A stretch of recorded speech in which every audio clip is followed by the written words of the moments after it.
Hey folks, in this video I want to discuss the delete operation. So the delete operation per the API means remove a key and a value from a table. Now this is a little bit interesting. Because basically we have two options to implement this. One of which we're actually going to talk through, and then one we're going to not do. The one we're not going to do is implement delete by just putting put of null. So one of the things we could actually think about doing, just in terms of a symbol table, is we could actually say, hey, get returns a null if a key isn't found. So if I want to delete a node, what I could just think about doing is doing a put operation and putting explicitly a null where that key is supposed to be. So that's what we could do, right? That would be one option. It's not what I'm going to do in the code here, and it's for a very simple reason.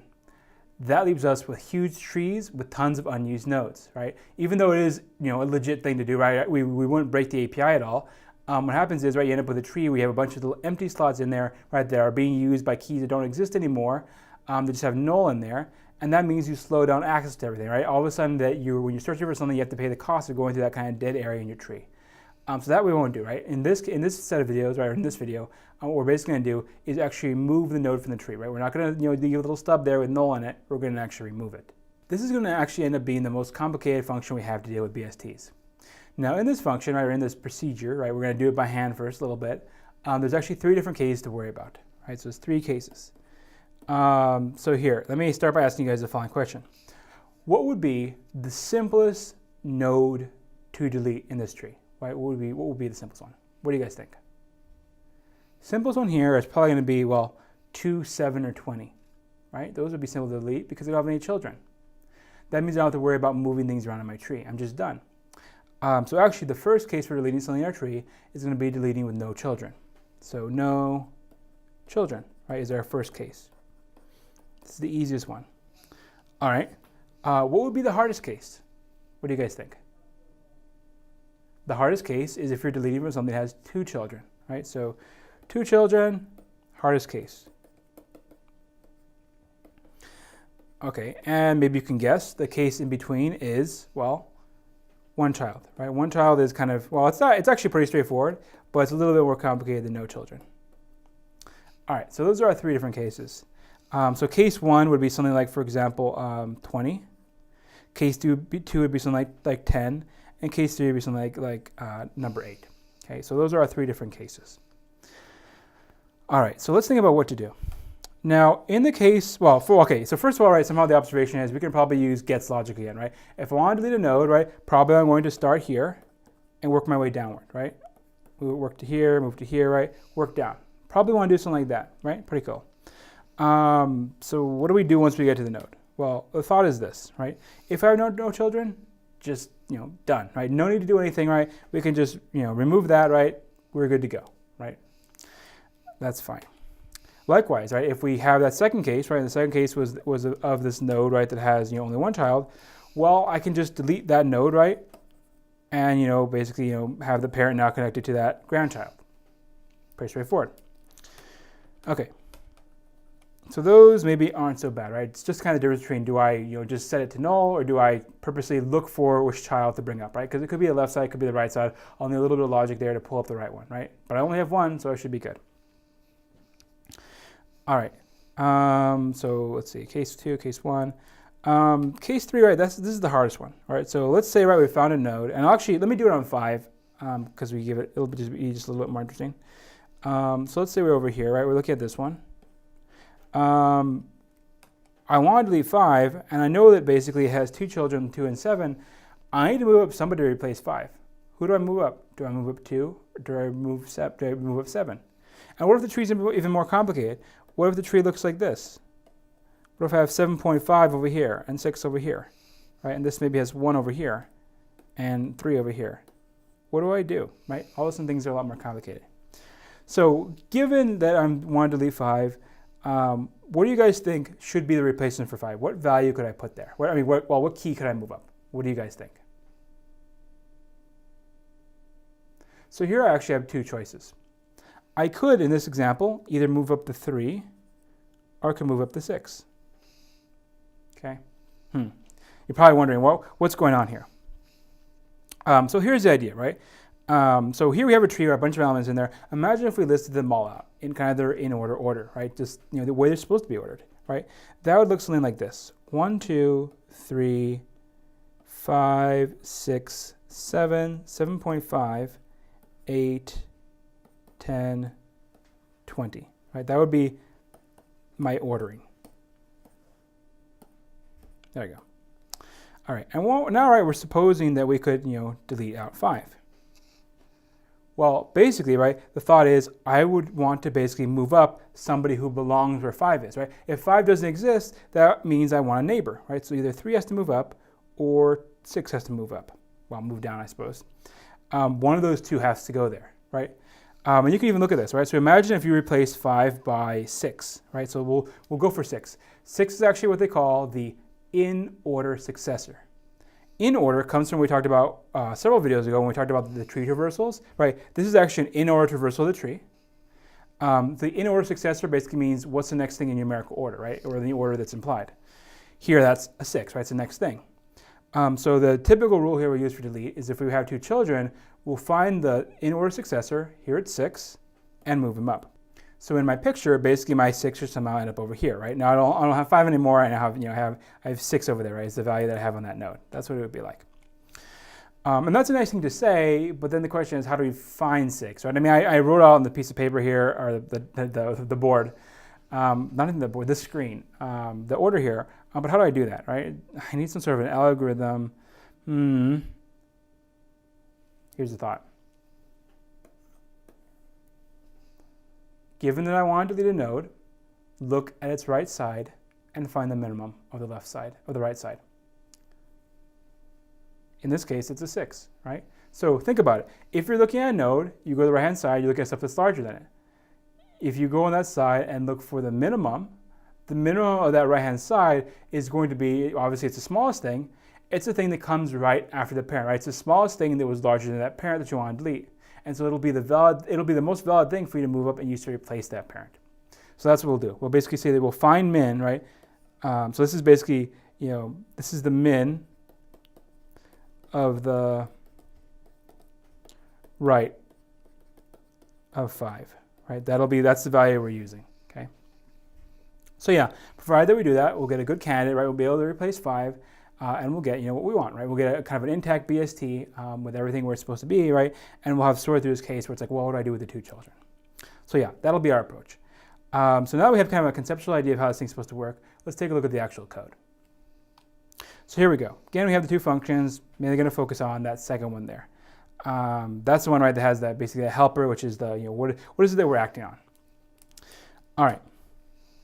So the first thing here basically is saying, if we're looking at an empty tree and we're trying to delete on it, we're done, right? So delete, right, is basically it's a method where it's like I'm giving the method the tree and then the key I want to delete out of it, and then from that I'm updating or returning the way this method works is basically to say, okay, I'm going to give you a tree and a key I want deleted, and you'll return to me a new updated tree without that key inside of it. So that first case is actually basically saying, oh, you've given me an empty tree and asked me to delete something from it. I'm just going to give you back an empty tree because there's nothing for me to do. Okay, that's the first case. So yeah, now, right, we have to do heavy lifting, right? This is kind of the trivial case of deleting from an empty tree, no work to do. What do we do if there is a tree there? Well, what we're going to start with, right, is basically doing a comparison, because we're going to have some action, right, that's kind of like get, right, kind of going left to right, trying to find, where is this thing in the tree. So we'll start with a comparison. Now, if I do a comparison and it turns out that the node I want to delete is less than the one that I'm currently looking at, basically what that means is recursively call on the left-hand side, right? So we have that bit of recursion over here. And again, we have the paradigm of basically into delete goes the full tree, and then it gets updated, right? I do delete operation of that specific key, and then I update the x.left on the left-hand side there, right? So I'm just updating the left-hand side. Same thing, right, as for the right-hand side, right? We update the right-hand side. So those are my 2 cases, right? Basically navigate left and right down through the tree, right, to where it's supposed to be. So let's say, right, we get to the very end, right, which is basically to say that, well, so at the very end, right, so these are the 2 recursive calls. Very end is basically we end up looking at a null, meaning no work to do, or we end up looking at the node itself. So that else case there is basically for I've found the thing that I've wanted to delete, right? That's what this bit of code here, right, is saying. I found the thing I want to delete. So yeah. In this case, right, what happens is we look at the right-hand side of that node, see if it's null. If it is null, move up the left-hand side, okay? This is basically our case 2. Right, so if the right-hand side is null, move up the left-hand side. If the left-hand side is null, move up the right-hand side, okay? So that's basically saying, you know, for the case of, so let's like say I have a node here, right? So I have there are 2 situations here, right? Maybe I have node 5 has a 2 underneath it versus a 7 underneath it, right? These are the 2 cases, right? Right. This is kind of case 1. Oh, this is a case, this is another case, right? Those are both the kind of 2 different parts of case 2.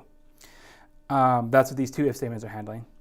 Implicitly, they also handle case 1, right? Because what could happen, right, is if both of them are null, that first if statement, right, if left is null, or say if right is null, well, if both of them are null, that one will actually trigger because right is null. But then on the right-hand side, right, when I do this, it's basically just, you know, returning null. So this actually handles, and I can be more specific here, I guess. So these 2 together are case 2, and then kind of implicitly, this top one is case 1 because that'll trigger if they're both null. All right, so those are kind of the 2 simpler cases. Now we have the third case to worry about, right, the more complicated one, and that's all of this stuff here. So these next 4 lines or so, these are all case 3. So we're looking at a node. We have a node basically that I want to delete, but it has 2 children. So we said we want to find basically the in-order successor, right, and use that and move it up and do the replacement. So how do we do this? First of all, right, we kind of make a note of where we're at, right? We make a note of the current node that we're looking at, right? The X is the tree we're trying to delete stuff into. Or X is the root of the tree we're trying to delete stuff within. So what I do, right, is basically find the minimum of the right-hand side of that, right? So X, right, was T. So now what basically we're saying is, you know, X, right, the node that I'm looking at, right? The root of the tree, sans the node I'm deleting, right, is X. X is the min of the original tree's right-hand side. So now, right, it's like I've updated, right, all of a sudden it's like I'm looking at my tree that I'm updating, right, and now I just have that minimum, right? Now that I have my minimum, what I want to do is actually go to that reference that I had before, right? So I had that T variable, which is kind of the root of the tree I was asked to remove something from, and I want to prune out the minimum node from that, right? That's the one that I want to move out. So I'll prune out that node from the left-hand side, and then I'll update X's right-hand side to be that new, you know, minimum side. Let's actually maybe try drawing all this out a little bit. It's a little bit hard to work from. So imagine, right, that you have basically this over here. So you have these nodes over here. You'll do this, right? So initially, right, I have basically, right, we'll just try tracing this a little bit. Initially, I have basically my X node, right, as pointing at 5, right? And all of a sudden, you know, that's something I want to delete. What happens? Well, first, right, is I need to basically create a backup of T, right, is pointing at 5 as well. And then I'll update X, right? So X all of a sudden, right, will no longer be pointing at this, right, at 5. What it'll instead be pointing at is basically the minimum of the right-hand side. Well, T, right, is basically looking at 5. The right of 5 is 7. The minimum of this subtree over here, right? So this is where you're calling, you know, delete a min on, right? So this min call is being called on this part over here. The minimum of that is 6. So actually, right, my X variable is being updated, and my X variable now is pointing at 6. Okay, T still remembers 5. Then I do my delete min, and my delete min actually does a couple things here. First of all, it severs this link, right? So if I just do delete min on t.right, I'm going to, you know, sever that link there, right? Because that min, right, was, you know, I was running delete min on that, right? And so obviously that 6 is going to get kind of blown away there. And then, right, X's right-hand side gets updated to be the result of that, right? So the result of my delete min operation, right, is basically going to now be just that. And so X's right-hand side, right, this is actually a little bit, yeah, this is kind of complicated to draw. I'll end up, basically I'm going to reposition stuff really quick. And that is even, we'll try this again. Let's do this a little bit. Yeah. Oh, maybe we'll leave where that's at. X's right-hand side ends up being 7, which is a little bit odd, right? I know that you're thinking here. X's right-hand side is 7.